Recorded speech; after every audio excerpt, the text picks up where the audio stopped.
घडली तेव्हा माझे मिस्टर हे परळी शहरामध्ये किंवा बीड जिल्ह्यामध्ये हजरच नव्हते. ते बाहेरगावी देवस्थानावर मध्ये होते. तेव्हा ह्या खुनाशी माझ्या मिस्टरांचा कुठलाही अर्थार्थी संबंध नाही, ही पहिली गोष्ट. दुसरी गोष्ट, जेव्हा संपूर्ण सरकार स्थापना झाली आणि आपल्या विभागामध्ये जेव्हा 2 मंत्री दिले गेले, हे आमच्या समाजाचे म्हणजे वंजारी समाजाचे अल्पसंख्याकाचे 2 मंत्री दिले गेले. हा जो विषय आहे तो ह्या मराठी समाजाच्या लोकांना खुपायला लागला की एवढ्या छोट्या समाजाच्या लोकांना ते पण 2-2 मंत्री बनवले गेले. तो एक विषय त्यांच्या डोळ्यामध्ये आला, तो एक विषय त्यांना खुपायला लागला. दुसरी एक गोष्ट म्हणजे तेव्हा सुरेश धसांचं स्टेटमेंट आहे बघा, मी तुमची माती करेल म्हणून. जर तुम्ही पत्रकार असेल, तुम्ही त्यांचं स्टेटमेंट घेतलं असेल, तुमच्याकडे रेकॉर्ड सुद्धा असेल की मी तुमची माती करेल, ते त्यांनी चालू केलेलं आहे. तिसरी गोष्ट म्हणजे जेव्हा इलेक्शन झालं तेव्हा बजरंग सोनवणेनी माझ्या मिस्टरांना जीवे मारण्याची धमकी दिलेली होती. आणि ती धमकी दिलेली असताना सुद्धा माझे मिस्टर त्यांना बोलले, जाऊ दे, झाल्या बोलल्या गोष्टी झाल्या, इलेक्शन मध्ये काही गोष्टी होत असतात. ही एक धमकी दिलेली गोष्ट, ही एक गोष्ट. तिसरी गोष्ट म्हणजे, आणि जेव्हा दमालियानी जेव्हा SIT चे फोटो सादर केले की माझ्या मिस्टरांसोबत की हे ह्यांचे संबंधी आहेत, नातेवाईक आहेत, ह्या लोकांना SIT मधून काढलं जावं. आणि आता तुम्हीच सांगा की काय प्रकार केला जाते. आता जी SIT चे जे तेली आहेत ते एक प्रकारचे आष्टीचे जावईच आहेत. ज्या आष्टीच्या शीतल उगले म्हणून ज्या ISI ऑफिसर आहेत, IS ऑफिसर आहेत, त्या तेलींच्या धर्मपत्नी आहेत आणि त्या आष्टीच्या आहेत. म्हणजे ह्यांनी जावाईच आणून बसवलेला आहे SITच्या अधिकारामध्ये. त्या शीतलचे जे मामा आहेत ते जिल्हाधिकारी होते. परत दुसरे जे आजोबा ते तहसील क्लार्क होते, कुठले, आष्टीचे. म्हणजे इथं सुद्धा तुमचं धसांचंच इथं मनमानी चालू आहे. धसांनी आपल्या सोयीनुसार इथं त्यांचे माणसं आणून बसवलेले आहेत आणि एक राजकीय फक्त आमची म्हणजे वंजारी समाजाची माती करायची. त्यांना हे आमचे दोन्ही पण जे मंत्री झालेले ते दोन्ही मंत्री नकोय. जे 40 वर्षात घडलं नाही ते ह्या वेळेस घडलेलं आहे आणि ते पूर्ण त्यांच्या डोळ्यात फुटते. आणि त्या लोकांना कमी करण्यासाठी एक प्रकारचं टार्गेट त्यांनी माझ्या मिस्टरांना केले. आज धसांना सुद्धा माझ्या मिस्टरांनी पूर्णपणे सहकार्य त्यांना निवडून येण्यामध्ये केलेलं आहे. बजरंग सोनवणेनं सुद्धा पूर्णपणे मतदान निवडून येण्यासाठी सहाय्य केलेलं आहे. हे सर्व सहाय्य करताना धसांना वाल्मिक कराड हे हवे होते. पण आता जेव्हा ते निवडून आल्याच्या नंतर त्यांची काही गोष्टी होत्या की त्यांना सुरेश धसांना त्यांच्या काही इच्छा होत्या, त्यांच्या ज्या काही इच्छा होत्या की मंत्री होण्याच्या किंवा तुमचं काही पालकमंत्री वगैरे होण्याच्या ज्या काही इच्छा होत्या त्या त्यांच्या पूर्ण झाल्या नाहीत. आणि त्यांनी टार्गेट आपल्या 2 मंत्र्यांना करण्यासाठी, त्यांनी त्या 2 मंत्र्यांना संपवण्यासाठी अगोदर वाल्मिक अण्णांना संपवणं गरजेचं आहे. त्यामुळे त्यांनी पूर्ण म्हणजे हे राजकीय हेतूतून आणि जातीय समीकरण जोडून माझ्या मिस्टरांना बळीचा बकरा केलेला आहे. पहिल्यांदा जसं तुम्ही मागणी केली दमानियाची ऐकून पूर्ण SIT ची टीम बदलली, तशी माझी सुद्धा आज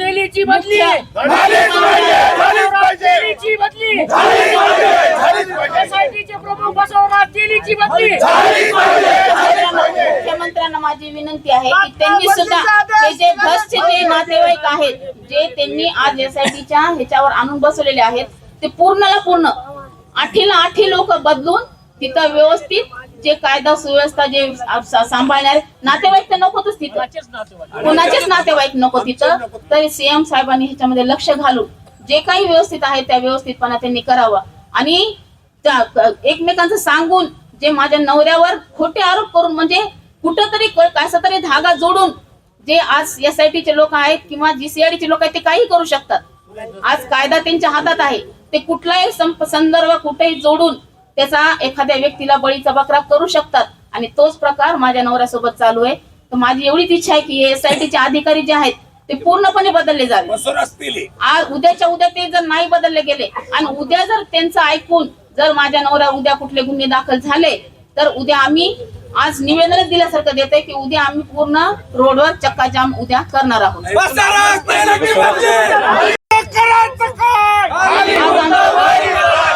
आज आज आम्हाला सीएम साहेबांनी किंवा आपल्या बीडचे एसपी साहेबांनी आज आम्हाला इथं येऊन आमचं निवेदन स्वीकारावं आणि आम्हाला एक योग्य तो शब्द द्यावा, आमची एवढी इच्छा आहे. बसवराज तेली यांच्याशिवाय आणखी कोणत्या अधिकाऱ्यांवर तुमचा आक्षेप आहे? त्यांनी ह्याच्यामध्ये राहूच नाही. त्यांच्या जागेवर त्यांनी दुसरा अधिकारी घ्यावा. त्यांना ह्या तपास अधिकाऱ्यावर नकोच येते आम्हाला ते.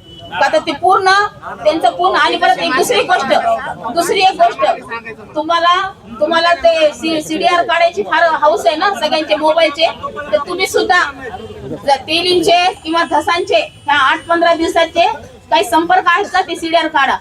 म्हणजे तुम्हाला समजेल की धसांचे फोन एसआयटीला किती गेले आणि एसआयटीचे फोन धसांना किती आले ते सुद्धा तुम्हाला समजेल. आणि तुमच्या लक्षात येईल की इथं काय राजकारण सुरू आहे आणि काय नाही.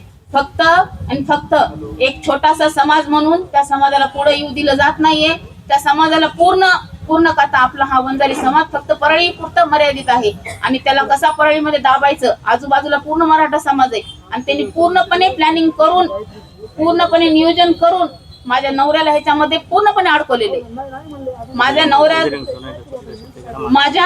नवऱ्याला ह्याच्यामध्ये पूर्णपणे अडकवलेलं आहे. आणि त्यांनी त्याच्यामध्ये लक्ष घालून सीएम साहेबांनी लक्ष घालून माझ्या नवऱ्यावर जे काही हे चालू केलेले ह्या लोकांनी त्यांना संपवण्याचं, त्यांच्या थ्रू आपल्या नेत्यांना संपवण्याचं जे काही षडयंत्र त्यांनी चालू केले हे तात्काळ त्यांनी थांबवावं, एवढीच आमची इच्छा आहे. आणि असं विनाकारण कुठल्याही गरीब समाजाला किंवा गरीब लोकांना टार्गेट करून त्यांचं मरण ह्या लोकांनी करू नये. अक्षरशः आज मरण यातना आम्ही महिना झालं आज मरण यातना जोडतोय. आणि दुसरी गोष्ट, ज्या व्यक्तीचा खून झाला त्या व्यक्तीचा आणि माझ्या नवऱ्याचा अर्थार्थी काही संबंध नाही. त्यांचा साधी ओळख सुद्धा नाही किंवा त्यांचे फोन कॉल्स नाहीत, काहीच नाहीये. मग कुठल्या संदर्भाने तुम्ही त्या व्यक्तीशी माझ्या नवऱ्याचं मर्डरचं हे जोडताय? जे काही गुन्हा होता त्या गुन्ह्याचं सोडून आज तुम्ही त्या व्यक्तीच्या खुनाच्या आरोपामध्ये तुम्ही चौकशीसाठी थांबून घेतायत, त्यांना त्या चौकशीसाठी अडवतायत. हे कुठला प्रकार आहे? त्यांची ओळख नाही, त्यांचा काही संदर्भ नाही, ते परळीच्या बाहेर कधी गेलेले नाहीत. आणि तुम्ही केस सारख्या ठिकाणी मर्डर होतो त्या मर्डरचे संबंध तुम्ही आमच्याशी जोडताय. ही कुठली पद्धत आहे? का जोडताय? फक्त सुरेश धसच्या सांगण्यावरून हे केलं जाते. आणि त्याच्या मागे सुरेश धसचं सर्वात मोठं कारण म्हणजे हे आमच्या 2 नेत्यांना त्यांना संपवायचंय, आमच्या समाजाला संपवायचंय. हेच फक्त त्याच्या मागचं कारण आहे. हे सीएम साहेबांनी सुद्धा ओळखून घ्यावं. आता त्यांच्याशिवाय तुम्ही कुणाला दाद मागू शकत नाही. आता जे काही करतील ते आता सीएम साहेबच करतील, व्यवस्थित लक्ष घालतील आणि मला न्याय देतील, एवढीच माझी इच्छा आहे. आजच्या आंदोलनाच्या भावना तेच होत्या की चुकीचं.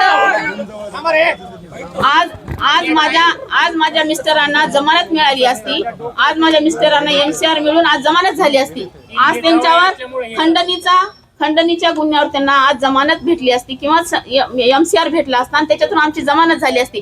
तर आज आम्हाला 302 मध्ये चौकशी करायची. 302चा आमचा काही संबंधच नाही ना. आम्ही 302 मध्ये नाहीच आहेत ना. मग आता चौकशी करायची म्हणून तर तुम्ही थांबून धरता, म्हणजे कोणाच्या सांगण्यावर थांबून धरता? नाहीच आहे ना.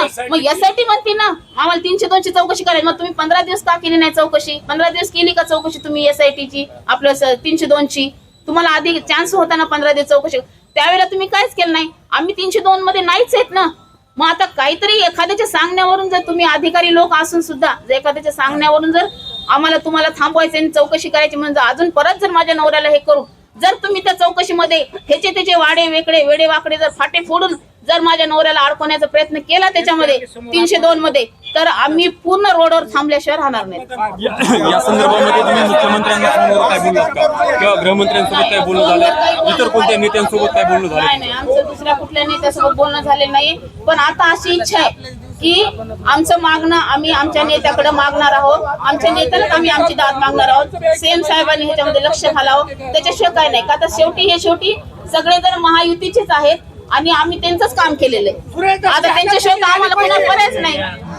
त्यांच्याशिवाय आम्ही त्यांच्याकडे मागणार. तर माझं एवढंच मागणं आहे की आम्ही पूर्ण दाद ही सीएम साहेबांनाच मागणार की ह्याच्यामध्ये माझ्या नवऱ्याला विनाकारण अडकवू नका. तुमचं राजकारण जे काय करायचंय ते तुमचं तुम्ही तिकडं करा. आम्हाला त्या राजकारण काही घेणं देणं नाही किंवा काय नाही. माझा नवरा हा प्रामाणिकपणे तुमच्या युतीमध्ये असल्यामुळे सगळ्यांचं त्यांनी प्रामाणिकपणे काम केलेलं आहे. आता तुमच्या राजकारणासाठी तुम्ही माझ्या नवऱ्याचं बळी ह्याच्यामध्ये घेऊ नका. तुम्हाला काय करायचंय ते राजकारण तुम्ही तुमचं तिकडे मुंबईमध्ये बसून करा, नाही तर तिकडे त्या केसमध्ये बसून करा. पण माझ्या नवऱ्याचा ह्याच्याशी काही संबंध नाहीये. त्यानं फक्त प्रामाणिकपणे तुमच्या पक्षाचं काम केलेलं आहे. तुमचे माणसं बहुमतानं निवडून आलेले आहेत. आणि त्याचं फळ म्हणून आज आम्हाला आम्ही छोटा समाज असल्यामुळे आज आम्हाला सरकारनं 2 मंत्री सुद्धा दिलेले आहेत. आणि त्याचं जळवणूक होणे, त्याचा तुम्हाला त्रास होत असल्यामुळे तुम्ही जर एखाद्या सामान्य लोकाला जर तुम्ही त्रास देत असाल तर ही फार म्हणजे फार चुकीची गोष्ट आहे. हे बरोबर नाही. हे तळतळाट तुम्हाला राहायला लागल्याशिवाय राहणार नाही. तुम्ही दुसऱ्याला म्हणता का माती करतो म्हणून, पण तुमची सुद्धा माती झाल्याशिवाय राहणार नाही. तुम्हाला जे काही तपास करायचे ते तुम्ही तपास करा. तुमची माती तेच की तुमची माती झाली, तुम्हाला काही सापडतच नव्हतं म्हणून तुम्ही तुमचे पाहुणे नातलग आणून बसवले आणि तुम्ही त्यांच्या लगाम स्वतःच्या हातामध्ये घेतल्या जाता आणि त्यांच्या स्वतःच्या ह्याच्याप्रमाणे तुमची मनमानी चालू आहे. हे गुन्हे दाखल कर, त्याच्यात ते गुन्हे दाखल कर, कुठून नाही कुठून धागा दोरा जुळायचा. माझा नवरा आज हा सगळ्या समाजाचं काम करत होता आणि ह्याला फोन केला आणि त्याला फोन केला आणि ह्याचा संबंध आहे. अरे तुमचे 100 लोकांना फोन असतात ना, ते काय सांगून करून कुठले गुन्हे येतात? स्वप्न पडलेलं असतं का हा व्यक्ती गुन्हा करेल, तो व्यक्ती गुन्हा करेल म्हणून? आज तो कुणाचाही कोणी आज इथे एवढे लोक बसलेले ते प्रत्येकाने सांगावं की अण्णांनी कोणी त्यांच्याकडे प्रश्न घेऊन आलेत आणि अण्णांनी त्यांचं काम केलेलं नाही. आज एक लोकांचे फोनवर असतील किंवा प्रत्यक्ष स्वरूपामध्ये असेल त्यांनी काम केलेले आणि त्याचा संदर्भ जर जोडून तुम्ही म्हणत असाल की तुम्ही गुन्हेगाराशी तुमचा संबंध आहे आणि तुम्ही ते गुन्हेगाराचे मास्टर माइंड आहेत, ही किती चुकीचं आहे. हे कोण सांगताय तुम्हाला? तुम्ही बाहेर बसून राजकारण करताय, मोठ्या अधिकाऱ्याला म्हणायला लावताय आणि आम्हाला गुंतवताय त्याच्यामध्ये. हे फार चुकीचं आहे. हे थांबायला पाहिजे. हे माझं सीएम साहेबाला कळकळीची विनंती की हे थांबवा. हे तुमच्या पक्षाचंच आहे, तुमचेच लोक आहेत हे सगळे आणि तुमच्याच सगळ्या लोकांचं हे राजकारण सुरू आहे. तर माझी कळकळीची विनंती आहे सीएम साहेबाला की माझ्या नवऱ्यानं प्रामाणिकपणे तुमच्या पक्षाचं काम केलेलं होतं आणि तुम्हीच ह्या ह्याच्यातून माझ्या नवऱ्याला बाहेर काढू शकता.